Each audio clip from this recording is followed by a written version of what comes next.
What is up? Fellas, JPS delivers here. Hopefully all is well. Madden NFL 06. Got our Saints team, a division rival against the Falcons. We are in the Dome in New Orleans, going up against this Atlanta team. I believe both teams are 9-4 on the season. Yep, there you go. 9-4 on the season. I believe we played them already this year. It makes sense. Already 13 games into the season. Week 15 matchup at home. It's kind of been difficult with this offense, trying to get in a groove, trying to, base a lot of it off the running game, especially because just Aaron Brooks has been struggling quite a bit.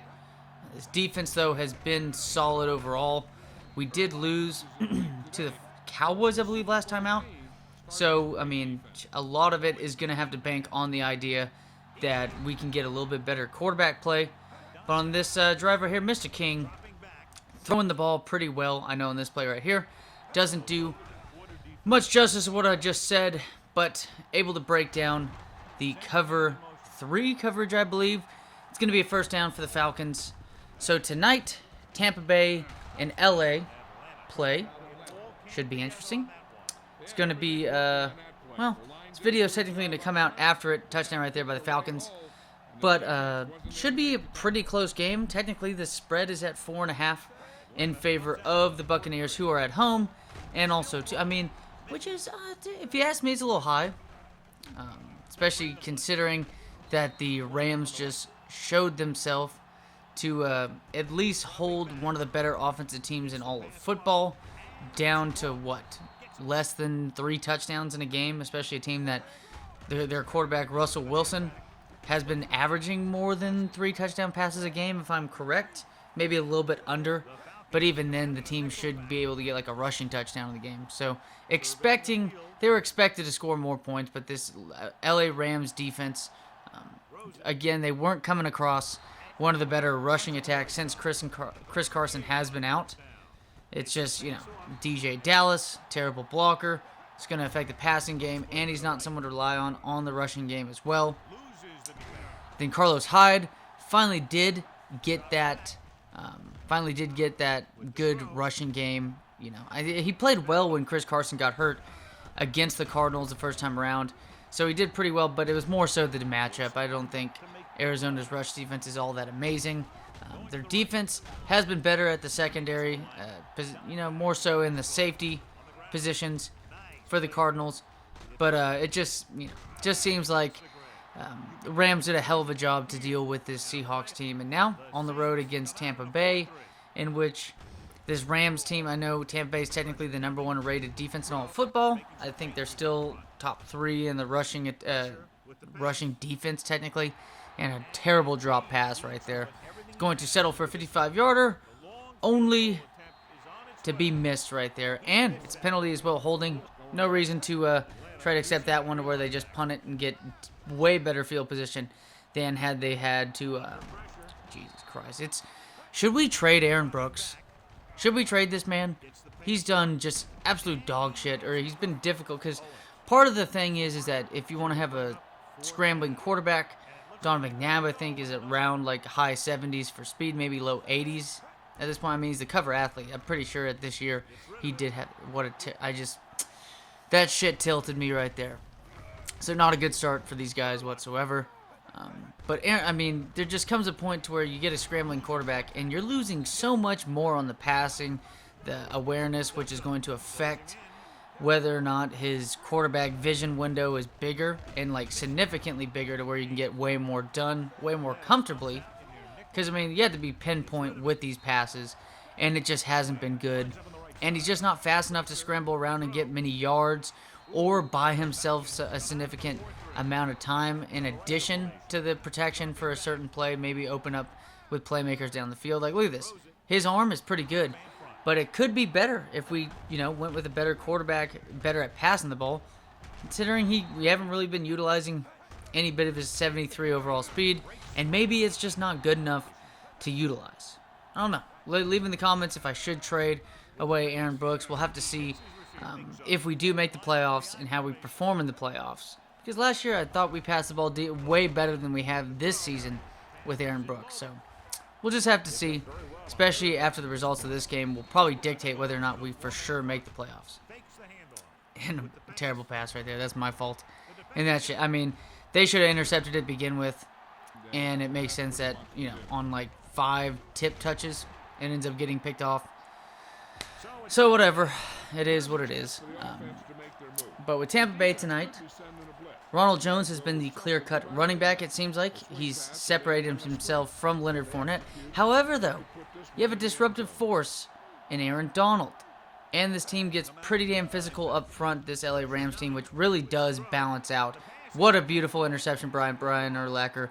Pretty sure he has 88 or 89 speed. He's going to take it to the house. And what a difference that makes for this game. And y'all are going to see what a difference this makes for the team. I mean, it's going to be a batshit second half. It's going to even be more batshit than the national championship game for B.J. Simmons in Iowa. But Leonard Fournette, under the radar. Bruce Arians hasn't been the best in the world at being able to, you know, have an educated guess on what he's going to do at the running back position. A lot of people still have PTSD from what he was doing with Ronald Jones. And who the hell was the running back? I don't... God, who the running back was for Tampa Bay last season. Shit. Such a name I should remember. But a lot of people were pissed off Ronald Jones just didn't get handed the keys for, like, you know, most, like, 80% of the touches, considering, you know, this other running back that I'm talking about. Can't remember the damn name. It'll probably pop up in my head later. But now we're kind of seeing that with Leonard Fournette, because Ronald Jones isn't amazing, and Leonard Fournette has kind of proven not to be amazing himself also. So it makes sense that we are seeing an up and down year, but also it goes in the history, besides if you have like Levy and Bell with Bruce Arians types offenses, and even saw it in Indianapolis at times with running backs, not, you know, even though you see it a ton now with Naheem Hines. There you go, beautiful interception by Mr. Pauly. This is going to be a sick-ass tackle at the goal line. That was cool. I'm going to take it, though, 14-7. And just like that, off starts the fuckery for this second half. We already saw it right there with the touchdown to make it 14-7. Now it's 20-7. Well on our way to a huge lead. And it's only going to build, fellas. Only going to build. But I don't buy Tampa Bay being favored by 4.5. I know maybe it's the Tom Brady effect, and they just think the team's the most amazing thing in the world.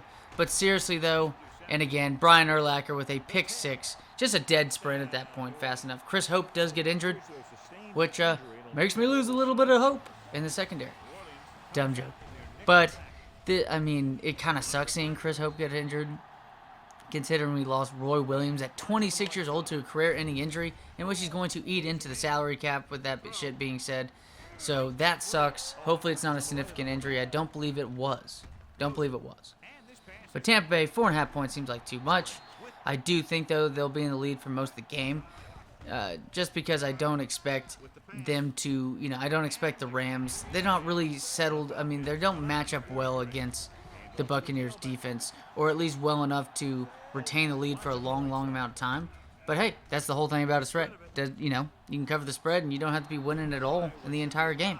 I do think it's going to be a close game.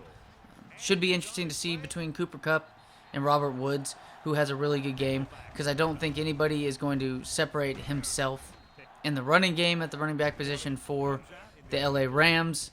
I just don't think any of those guys are good enough, let alone I don't think their matchup is good enough whatsoever against that, you know, strong-ass D-line of this team. Deuce McAllister actually played a couple downs right there for this defense. Should have thrown it to Fleming. Not really. Nice catch right there by Mike Williams. Only catch on the game, but it was about 48 yards. He needs to be targeted more. Maybe that's, you know, maybe I'm looking too much at T.O., which, like I said, in a previous video about Roddy White getting more yards than Andre Johnson, a lot of that has to do with the fact that Andre Johnson's easily the best rated player in the whole offense, you know, let alone the wide receiver position. So he's going to get a lot of attention. Right here, I challenge this play. It just looked like a bullshit call with this pass to Antonio Gates. Didn't feel that this was out of bounds whatsoever. I thought he had, I mean, the guy had, what, 5-10 yards when he started catching that ball? Like, he had a lot of space. It was like 5 yards.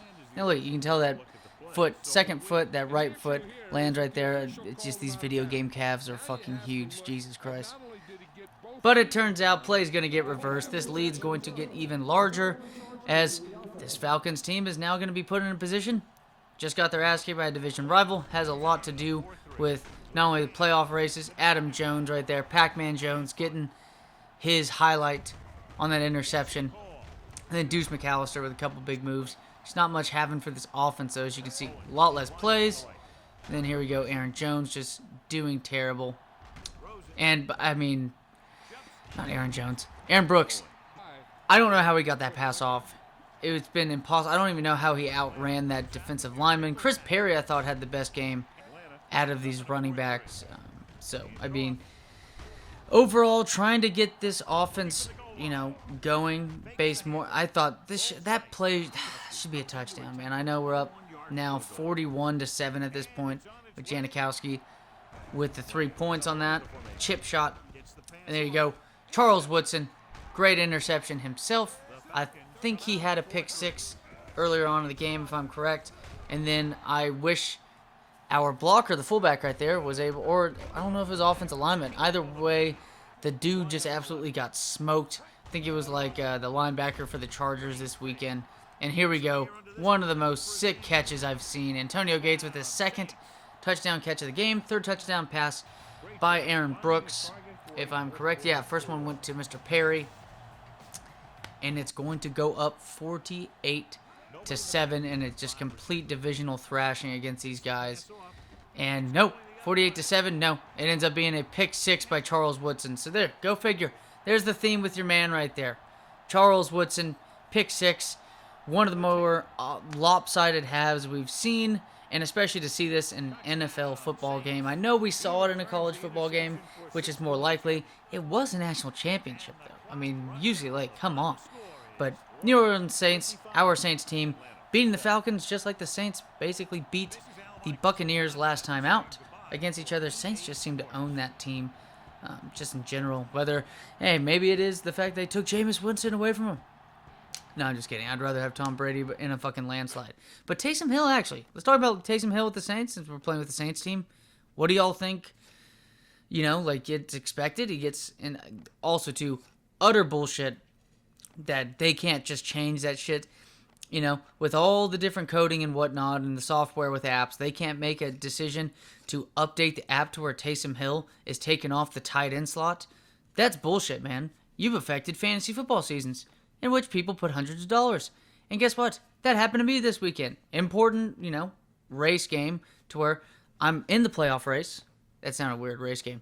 but I was in the playoff race, having one of the important game towards the end of the stretch, and then a dude puts in, has Travis Kelce and Taysom Hill, basically has 2 quarterbacks at that point on his team. It's a super flex, as they call it. But he gets away with it. And that's 25 fantasy points, in which usually that's 15 more than even a good week by some tight ends. But it's whatever, though. As always, fellas, take it easy.